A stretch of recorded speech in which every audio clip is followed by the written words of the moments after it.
Hey guys, my name is Pablo and this is El Diablo Studios. In today's video, I'm gonna show you how I made my life-size Spider-Man statue. Everything from 3D printing parts to final product. Let's get to it.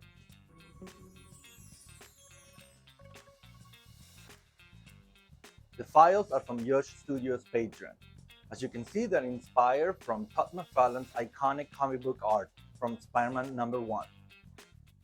I upscaled the model 130% and I printed on my Centauri carbon using Elegoo PLA Plus. I use a cleat hanging system to hang Spider-Man on the wall. To fill all the gaps, I use plastic contour putty from testers.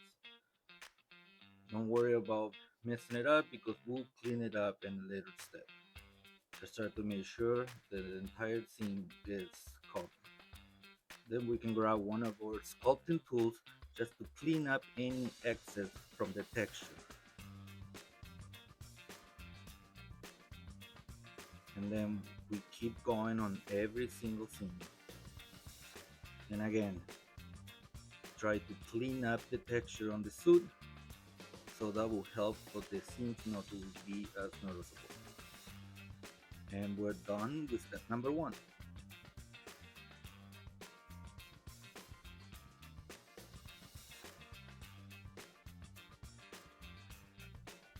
Now to the part that everybody hates. Grab your 120 grit sandpaper and sand the entire piece.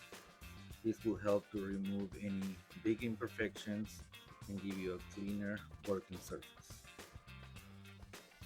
After sanding the entire piece, we move on to 220 grit sandpaper just to smooth out all the roughness created by the previous sanding. Using a sanding stick, you can bring back the texture on the seam. Just work it all around. And now we're ready for the next step. And now using bundle glazing and spot putty, we go once more over all the seams to make sure they're completely filled, and using our sculpting tool, we clean up the texture on the suit. This will help make the seams more invisible and less noticeable.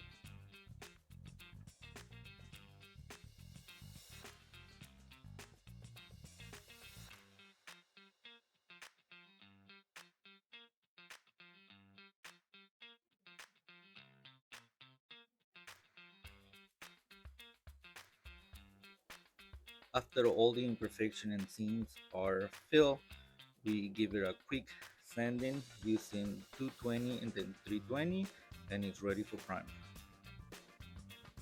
Now using my beloved blower, we blow off all the dust and make sure that he's completely ready for primer.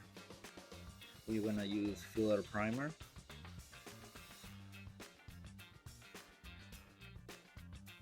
And just give the entire piece one really nice thick coat of primer.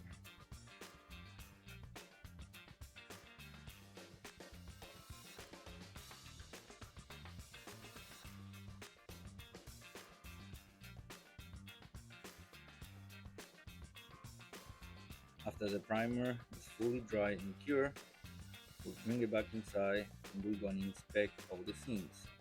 If we see any excess material, we're going to clean it up using our file tool and go all over the statue once more. And if we notice any imperfection like we see here, we just add a little more glazing spot putty. We go once more over the entire figure.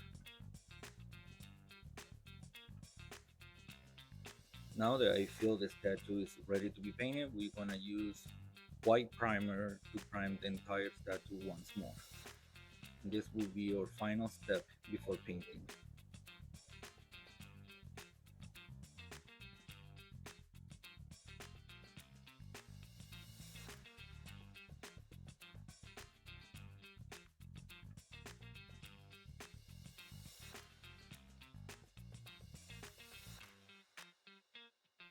We're gonna use this blue opaque from Createx to be our base color for the blue parts of the suit.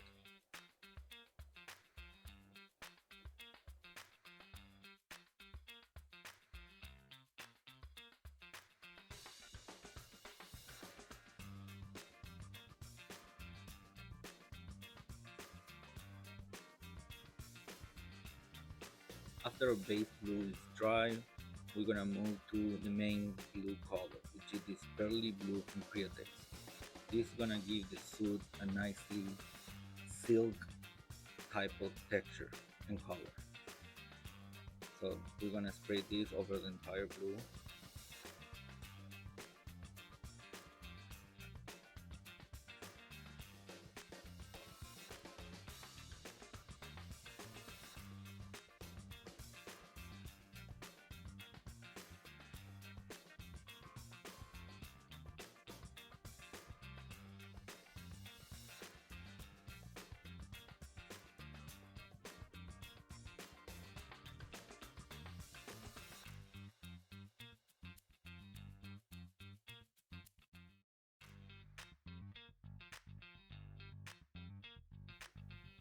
After that's done, we're gonna mix a little bit of pearly white to our blue so we can spray all the highlights on the suit.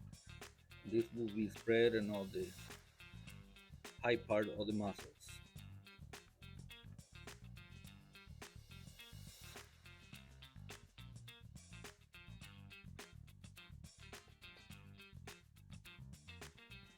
And now for our final step on the suit, we're just gonna add a little bit of opaque black to our blue to spray all the shadows. So this will go all inside the indents on the muscles just to help the muscles pop a little more.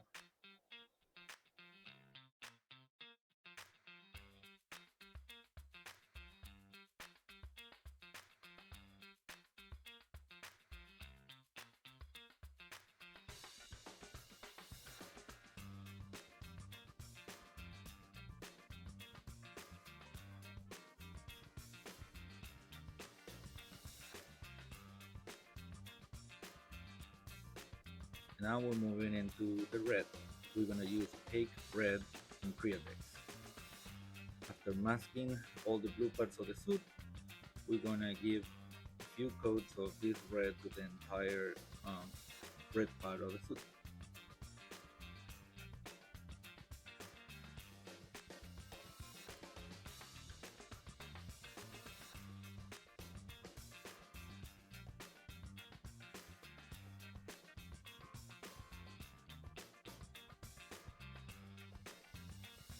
After that's done, we're gonna mix yellow into a red paint. It's gonna be pretty much 80% yellow, 20% red, and we're gonna spray all the highlights on the suit, on the red parts of the suit. As you can see, I just do from above what I think the light will hit the muscles.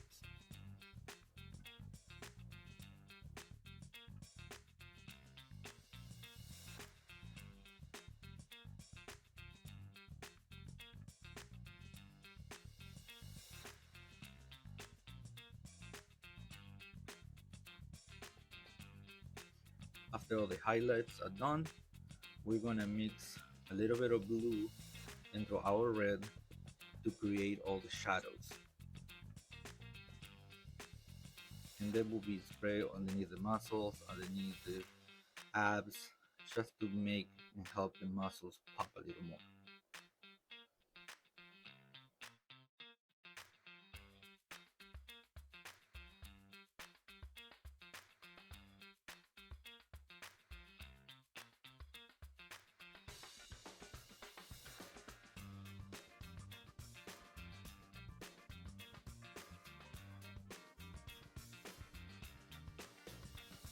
And the final step for the red is mixing 50% thinner, 50% the opaque red, and spray all over the piece just to tie all the colors together.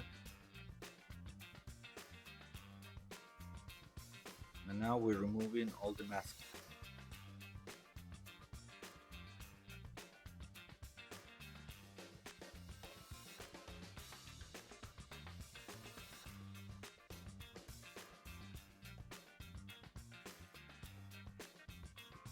Normally I use a paintbrush to paint all the webbing on the suit.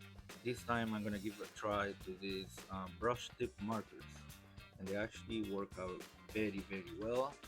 And I only needed two markers to do the entire statue, which is pretty good.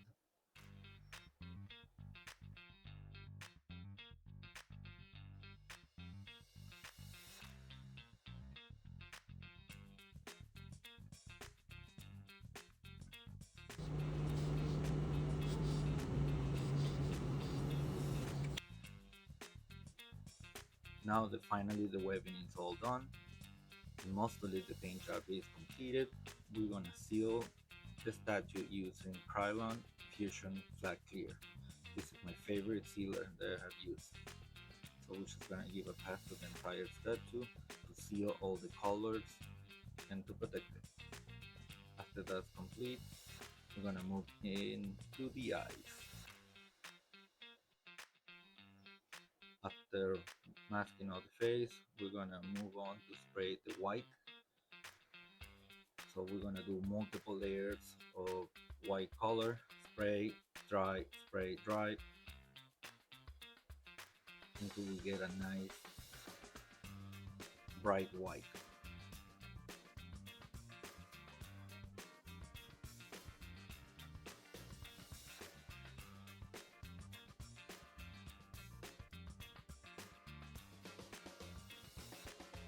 Once the white is all done, we mix a little bit of opaque black just to give it some shadowing around the eye. Kind of helps bring up those bug eyes. And this is how it came out. So now, next step is to paint the black around the eyes. Which is we're gonna use our brush and go all around and try to be as careful as we can. And this is how it looks right now.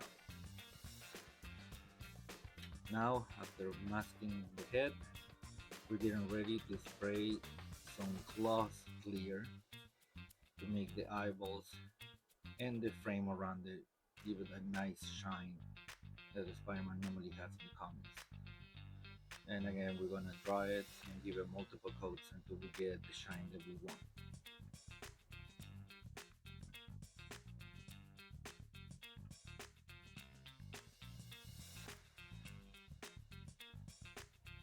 I decided to 3D print all the webbing on clear filament. It kind of reminds me of Tobey Maguire's Spider-Man type of webbing. And now we're ready to hang Spidey. So thanks to the cleat system, it just clicks in place very easy.